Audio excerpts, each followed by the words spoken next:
You open your phone. The market is down. You close it. Open it again. Still down.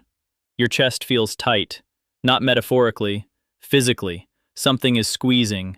Your shoulders are up. Your jaw is locked. Your breath is shallow. You have not made a single decision yet, but your body has. That tightness is older than money, older than markets, older than you. It is the same physical response your ancestors felt when something moved in the grass ahead. Before words existed, before thought existed, the body knew first. And today, level by level, we are going to understand what that fear is, where it comes from, what it costs, and exactly how to disarm it. Not with motivation. Motivation is a story, and stories fail when the chest tightens. With architecture. Level 1. The wiring. 200,000 years ago, you are standing on open ground, grassland. The sun is high, the wind moves in patches. And then, something shifts in the grass ahead. Not a clear shape, a disruption. Your heart accelerates before you can form a thought. Your legs prepare before you can choose. Run, freeze, fight. The ancestors who stopped, who squinted into the distance, who said, "Let me gather more information. Let me check if this is really a threat," did not become ancestors. They became meals. The ones who ran at the first signal survived, and they handed you their brain. Inside your skull, sitting just above the brainstem, is a small, almond-shaped cluster of cells. It fires in under 1/10 of a second, faster than language, faster than doubt, faster than the word no, and it cannot tell the difference between a shape in the grass and a red number on a screen. A 5% drop is not a predator, but your amygdala does not know that. By the time your conscious brain catches up, the fear has already arrived, in your chest, in your shoulders, in the space behind your eyes. This is not a design flaw, it is an inheritance. It kept your bloodline alive for 200,000 years. It just was never designed for a stock portfolio. Let me show you how deep this goes. In a laboratory several decades ago, researchers placed people inside scanning machines. They showed them images designed to trigger fear. Snakes, heights, angry faces. The amygdala lit up instantly, under 100 milliseconds. The signal arrived at the amygdala before the visual cortex had finished processing what the eyes were seeing. Your brain reacts to danger before it knows what the danger is. That is the machine you are working with. And understanding that machine is step 1. Because you cannot negotiate with something that fires before you are conscious. You can only build around it. Level 2. The price. Now let me show you what that wiring costs. In numbers, not estimates. Decades of data. Researchers have tracked investor behavior across millions of accounts for more than 30 years. The same finding emerges, every year, without exception. The average investor does not earn the return of the market. They earn significantly less.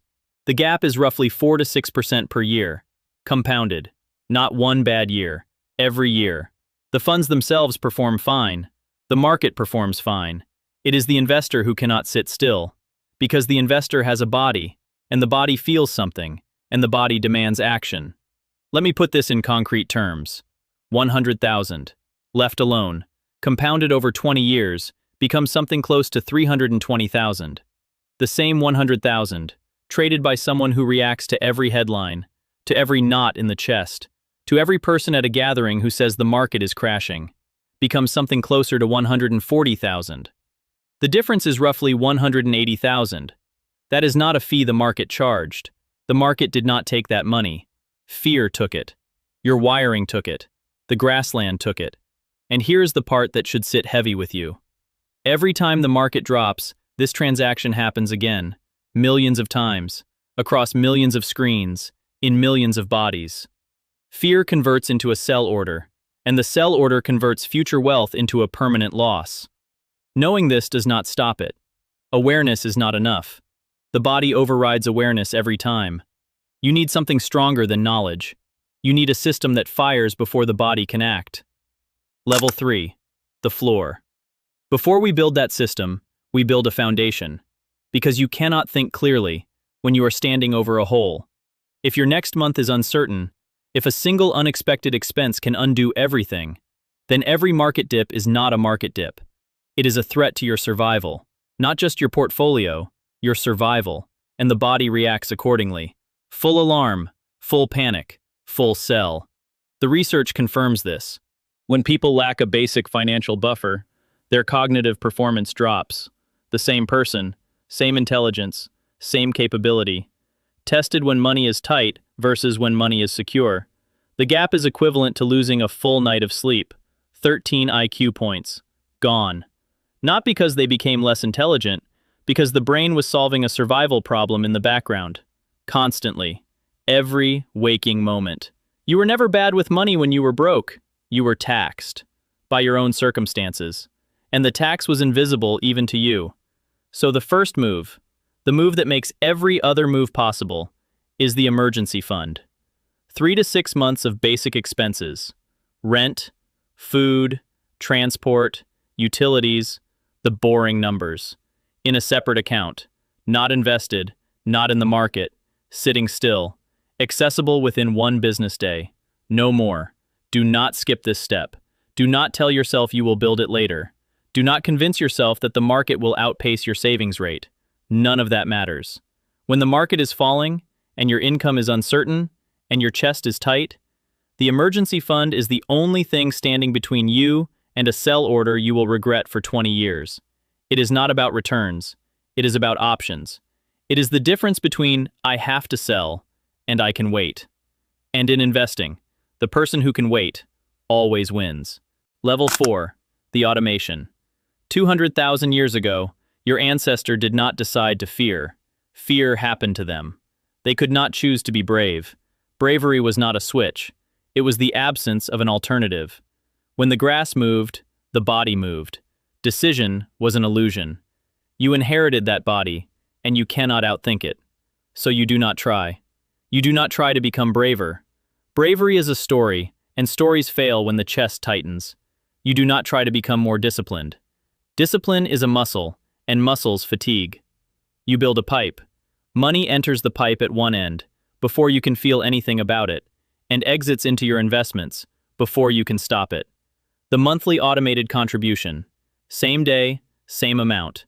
Whether the market is up or down, whether the headlines are calm or screaming, whether you slept well or badly.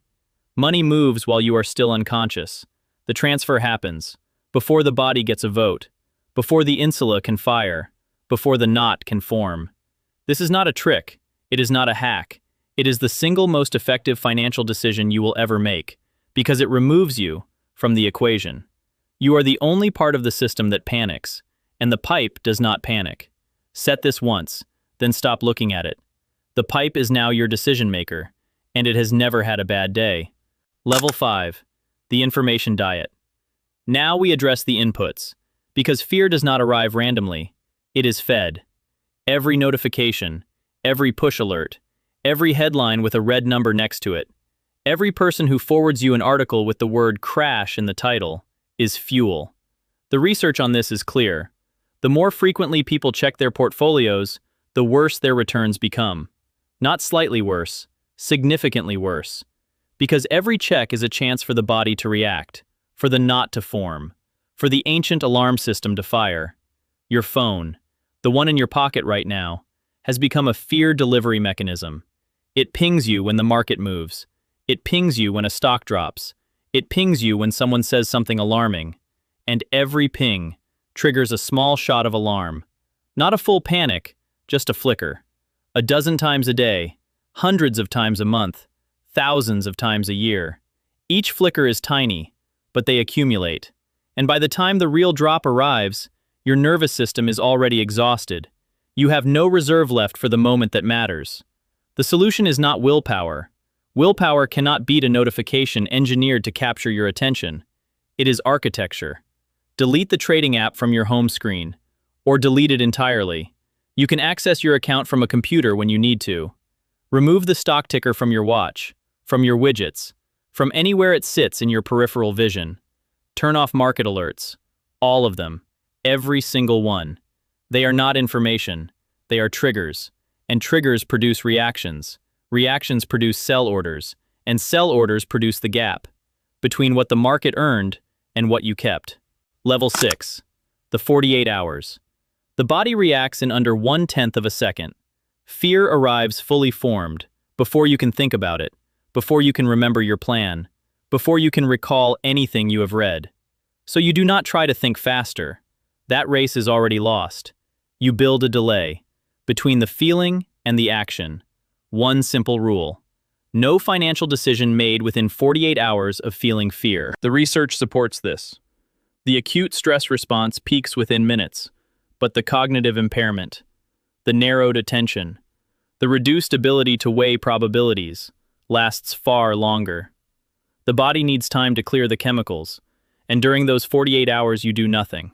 Not because you have new information. The market might be lower or higher. It does not matter. What matters is that the fear will subside, not because the problem resolved, because the body cannot sustain peak alarm indefinitely. The chemicals clear, the shoulders drop, the breath deepens, and from that calmer place, you can ask the only question that matters: is this investment still sound? Not, how do I feel? Not, what is the number right now? Not, what is everyone else doing? Is the reason I bought it still true? If yes, you stay. If no, you sell. But you sell from a decision, not from a reaction. And 48 hours is the distance between them. Level 7. The written mind. One more layer. Because the body will override memory. This is not speculation. It is a documented feature of the fear response. When the amygdala is active, access to long-term memory is suppressed. The brain narrows. Everything irrelevant to the immediate threat is blocked, including your own investment thesis, including the plan you made when you were calm, including every rational thought you have ever had about money. You will literally forget why you invested. The memory will be in there somewhere, but you will not be able to reach it. The body does that. It narrows your attention to one thing: the threat, right now. So before the fear arrives, while you are calm, while the sun is out, while your chest is loose, write down, in your own handwriting, why you own each investment, what it is supposed to do, how long you plan to hold it, what conditions would actually justify selling. Not panic conditions, real conditions. The business model is broken. The thesis has changed. You need the money for something genuinely more important. Write it. Keep it somewhere you can find it. And when the fear arrives, when the market is falling, when the chest tightens, when the phone is red and the headlines are screaming, do not open the news. Do not check the price again. Do not call the person who always says sell. Open the paper, the one you wrote. Read your own words. From the person who was calm, the person who knew what they were doing, the person who had not yet been hijacked by ancient chemistry. Trust that person. The paper person is you. The person holding the phone is also you, but under the influence of a 200,000-year-old alarm system. Let the paper person decide. The closing truth. The market will fall again. Not maybe, when. Nobody knows the day, nobody knows the price, nobody knows the cause. But it will come. And when it comes, your body will react exactly as it always has. The knot, the tightness, the shallow breathing, the racing thoughts, the urge to do something, anything, to make the feeling stop. And everyone around you, everyone on every screen, will say the same things they always say. This time is different. This time is worse. This time is the one. And this time, you will feel the fear. You will let it arrive. You will let it sit in your chest. You will not fight it. You will not run from it. You will simply not act on it, because you have a floor beneath you, and a pipe running without you, and a rule protecting you from yourself, and a piece of paper with your own words on it. The fear is real. It is older than money, older than markets, older than language. But you can let it pass. You can let the 48 hours do their work. You can let the math do its work, because the math is older than the fear, and the math does not panic.